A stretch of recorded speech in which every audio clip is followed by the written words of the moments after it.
농부는 씨를 딱 들면 설레임이 있습니다. 왜?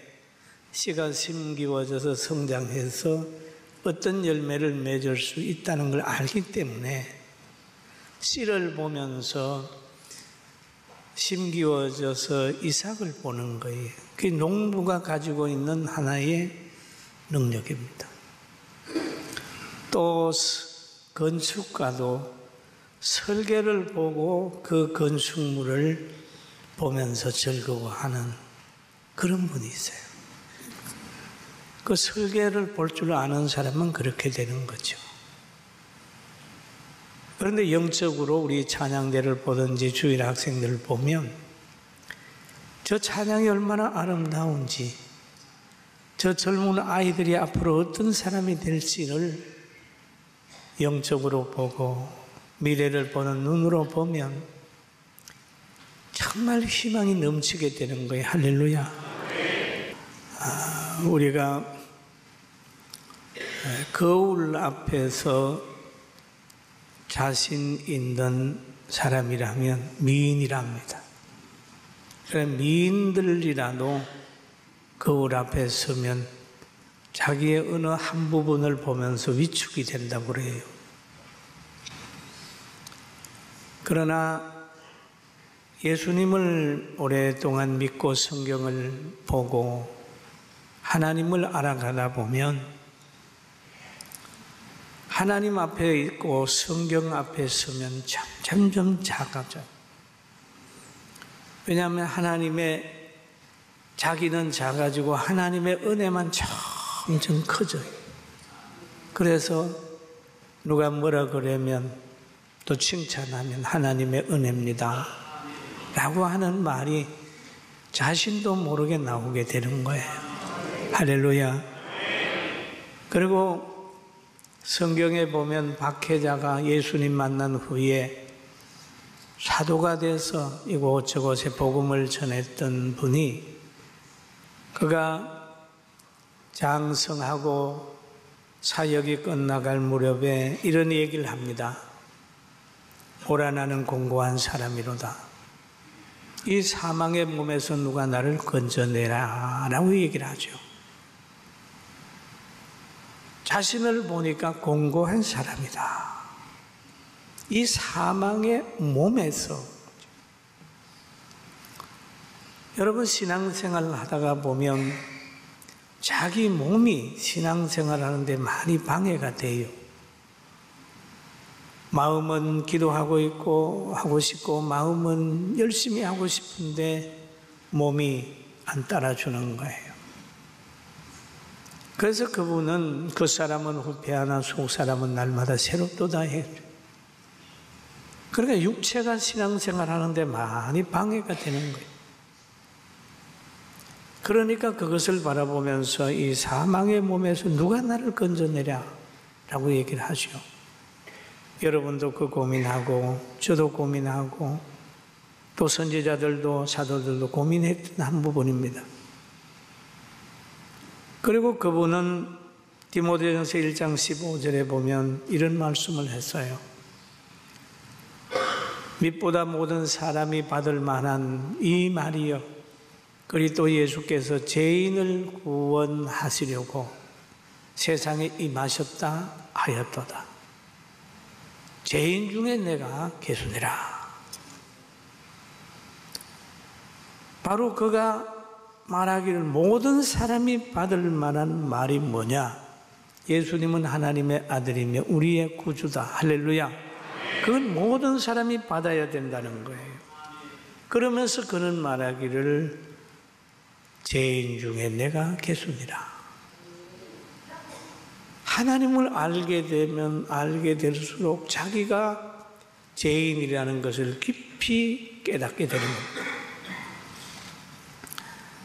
또 성경에 보면 예수님께서 공생애를 시작하기 전에는 40일 금식하셨고 또 금식한 후에 공생에 들어가면서 제자들을 불러 모았어요. 제사장이나 바리새인이나 사두개인이나 당시에 지식 있는 사람이나 부자나 권력 있는 사람을 제자로 삼지 않고 저 갈릴리 바다에서 고기 잡는 제자들을 대수로 주로 불렀어요. 그리고 그들을 사랑했어요. 그래서 그는 말하기를 너는 비판받지 마. 너는 헤아림을 당하지 마라. 라고 하는 그런 사랑하는 마음에서 교훈하기를 비판을 받지 아니하거든 비판하지 마라. 사랑하는 제자들아, 사랑하는 성도들아, 너희가 비판을 받지 않으려고는 비판하지 말고 너희가 헤아림을 받지 않으려면 헤아리지 마라. 비판을 한 그대로 너희가 비판을 받고 헤아림을 한 그대로 헤아림을 받는다. 미움을 심으면 미움이 나고 사랑을 심으면 사랑이 난다. 그런 원리를 쭉 가르쳐 줬었어요. 그런데 우리는 이 시대를 바라보면서 너무 비판이 난무하잖아요. 그냥 막 비판하잖아요.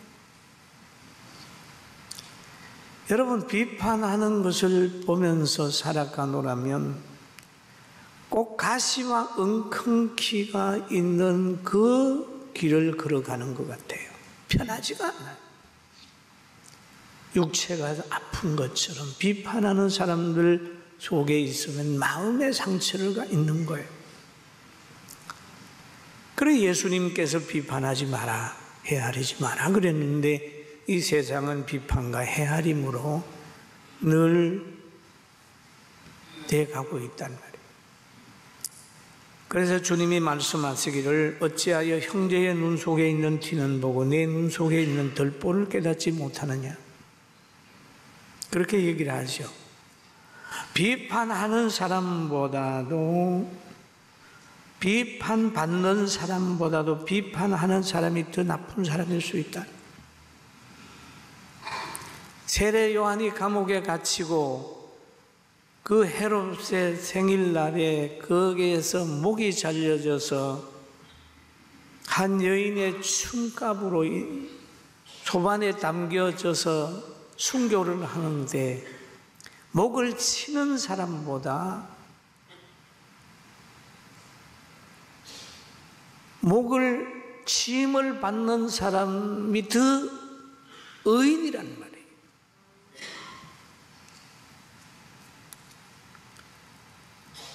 눈에 들보가 가지고 있으면서 그거 가지고 남의 눈에 자기는 들보면서 남의 눈에 티를 지적하면서 정죄하는 거예요. 자신의 성찰 없이 상대만을 공격한다면 그건 어리석은 것이고 주님의 책망을 받아야 될 것입니다. 그래서 마태복음 7장 4절에 보면 이렇게 교훈하고 있습니다. 보라, 같이 봅니다. 보라, 내 눈 속에 들보가 있는데 어찌하여 형제에게 말하기를 나로 내 눈 속에 티를 빼게 하라 하겠느냐라는 얘기를 하죠. 여러분, 남의 죄 간섭하는 그가 더 죄인이면서 어떤 곳을 정죄하는 그가 보면 자기 가정도 엄청 나쁘게 만들어 놔놓고 양심의 하인을 맞아가지고 자기 상실하면서 거짓말하고 하는 사람들도 세상에 종종 있어요. 그들을 향해 예수님 말씀하시기를 외식하는 자여 먼저 내 눈 속에 들보를 빼어라. 그 후에야 밝히 보고 형제의 눈 속에서 티를 빼리라 라고 얘기를 합니다. 그리고 또 한 가지, 자기가 성찰이 되게 되면은 제일 먼저 하는 게 자기를 단속을 합니다.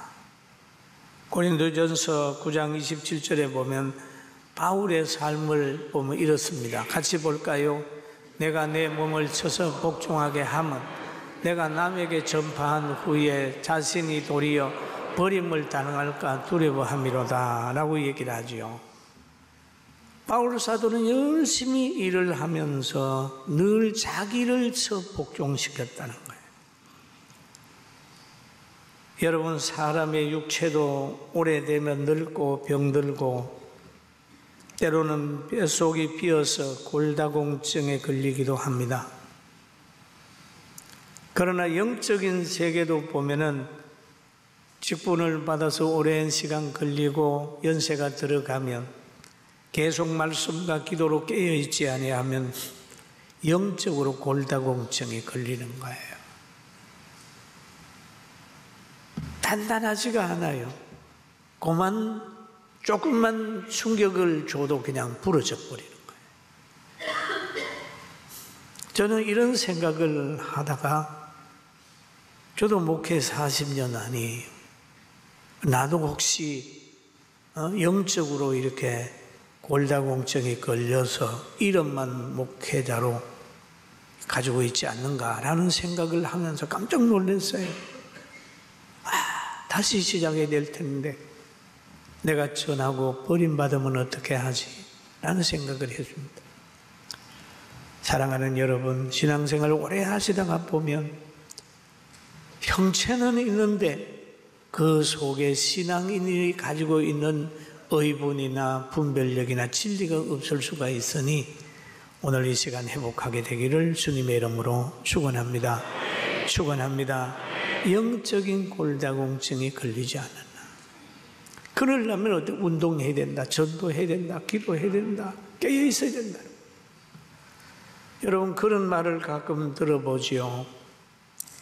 소금산에 가서 소금을 캐러 갔다가 그 딱딱한 곳에 붙어있는 소금은 캐서 바구니에 담고 오면 소금인데, 그러다가 그 소금 바위에서 떨어져 가지고 비바람 눈서리를 다 맞고 견딘 그 소금 덩어리, 그거를 들으면 가뿐하다는 거예요. 가뿐하다는.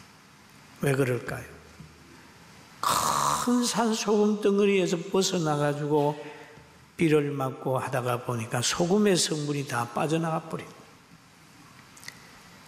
그러니 그것은 모래만도 못한 거예요. 발로 밟아버리면 푹석해버린. 우리도 소금, 주님이 우리 보고 한 말씀이 있어요.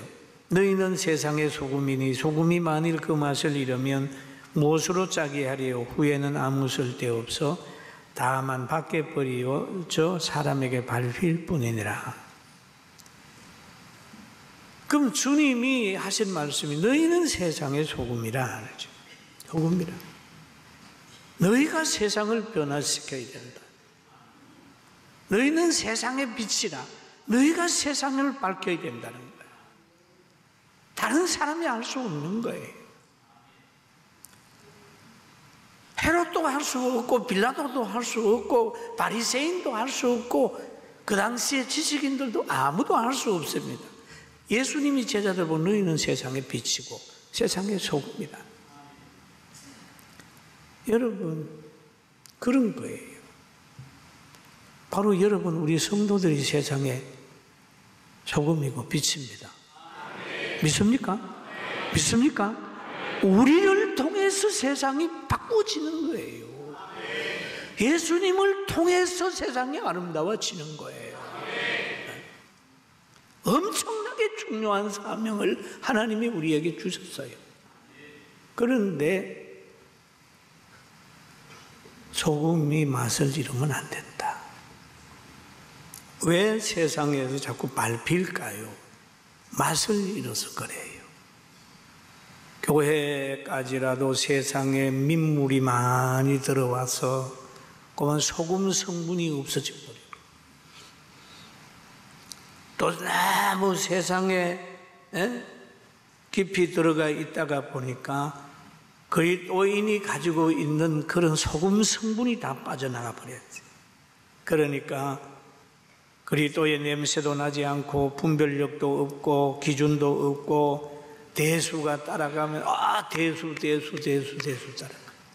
세상의 여론과 인기에 붙들려서 늘 따라가는 거예요.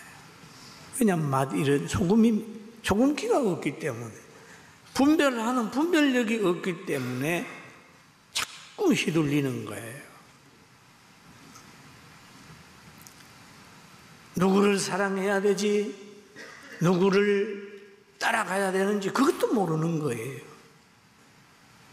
여러분, 오늘 우리 그리스도인들은 하나님의 마음을 가지길 주의 이름으로 축원합니다. 여러분, 부자가 있어도 가난한 사람이 있으면 부자는 자기대로 잘 살게 하고 가난한 사람에게 주님의 마음으로 손 내밀 수 있어야 돼요. 그리고 모든 사람을 대할 때 기도하는 사람을 더 사랑할 줄 알아야 되는 거예요. 왜냐하면 하나님이 그를 더 사랑할 거 아니겠습니까? 그래서 바울 사도는 갈라디아 6장 10절에 이렇게 얘기를 합니다. 그러므로 우리가 뭐라고 그랬죠? 같이 한번 봅시다. 시작. 그러므로 우리는 기도하는 대로 모든 이에게 착한 일을 하되 더욱 믿음의 가정들에게 할지니라. 아멘. 그런 거예요. 왜? 하나님 마음은 기도하는 사람에게 가 있는 거예요. 모든 사람에게 착한 일을 하되 더욱 믿음의 가정들에게 할지니라 라고 얘기를 합니다.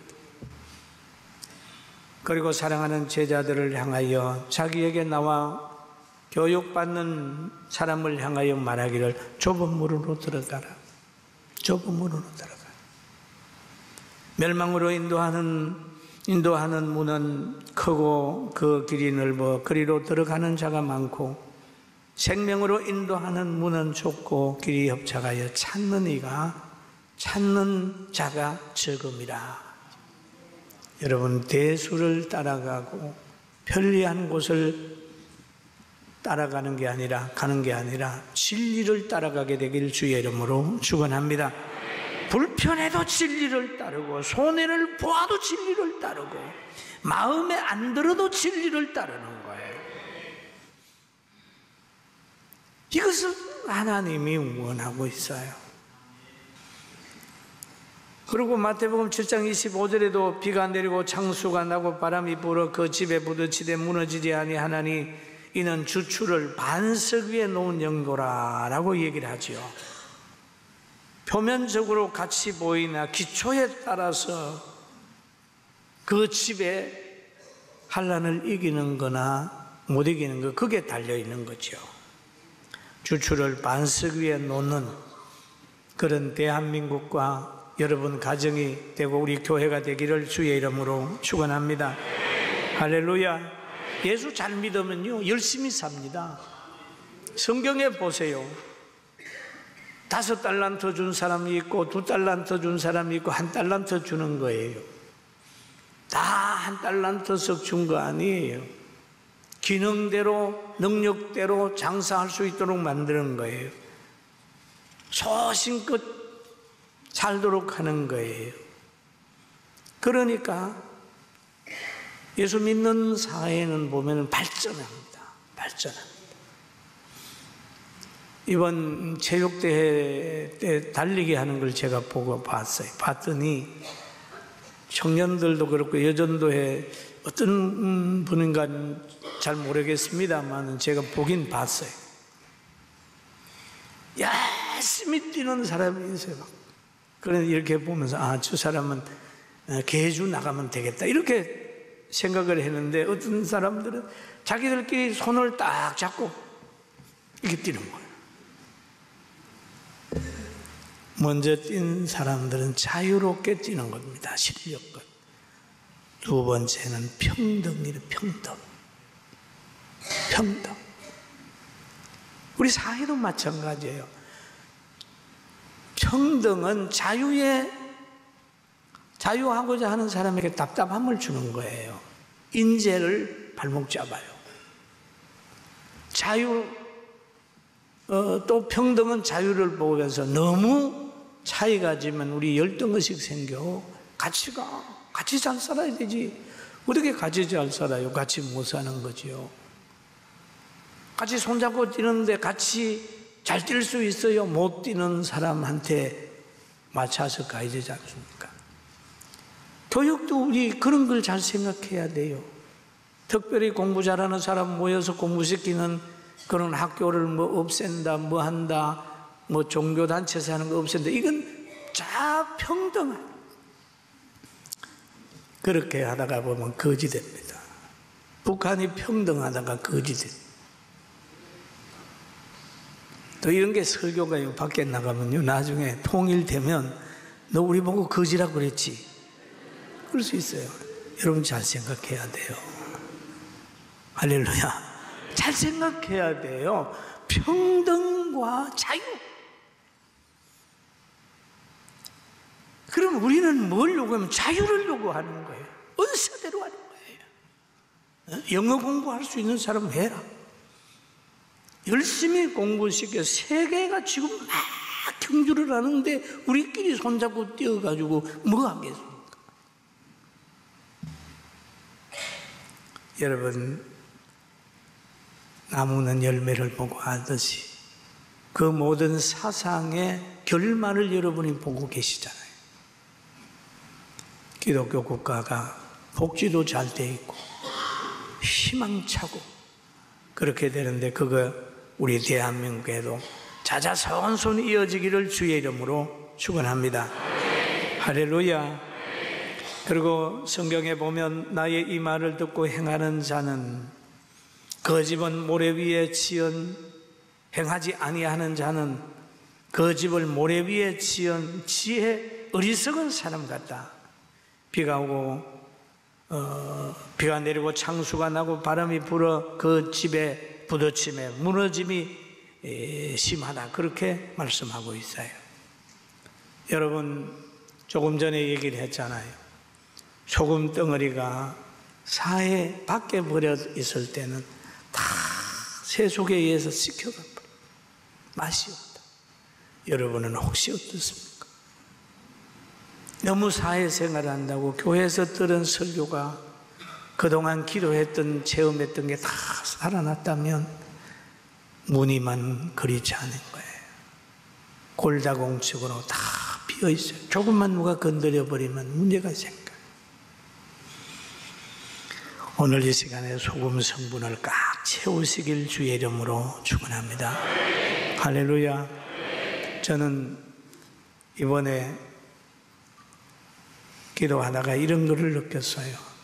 한 3, 4년 전에 우리 성도들이 미래를 보잖아요.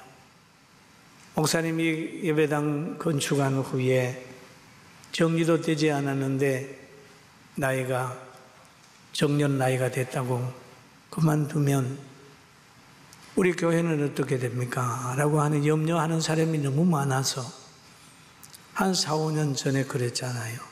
목사님, 예배당 지은 후에 5년만 더 연장해가지고 근무해 줄 수 없습니까? 목회할 수 없습니까?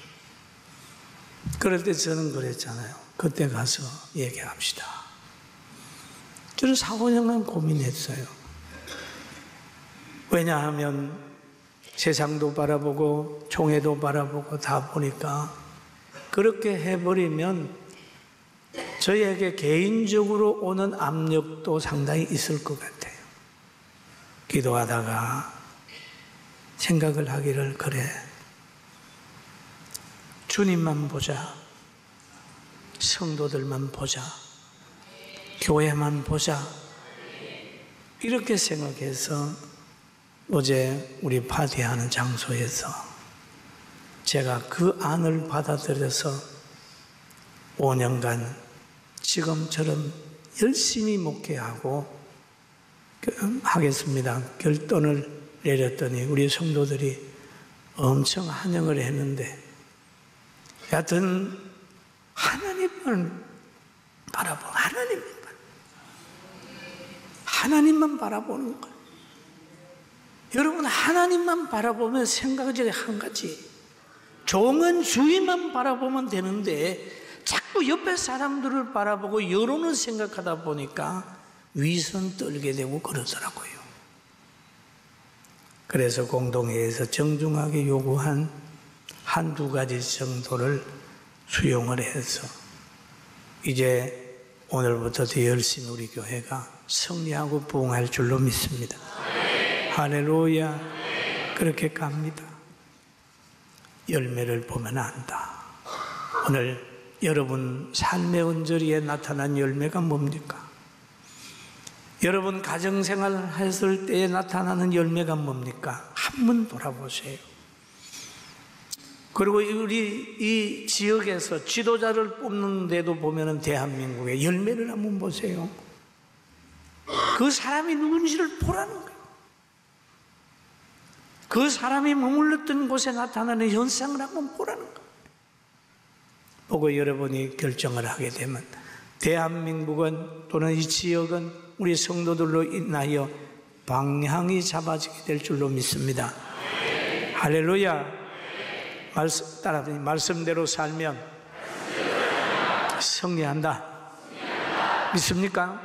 이 승리함이 여러분 우리 모두에게 있기를 주님의 이름으로 축원합니다.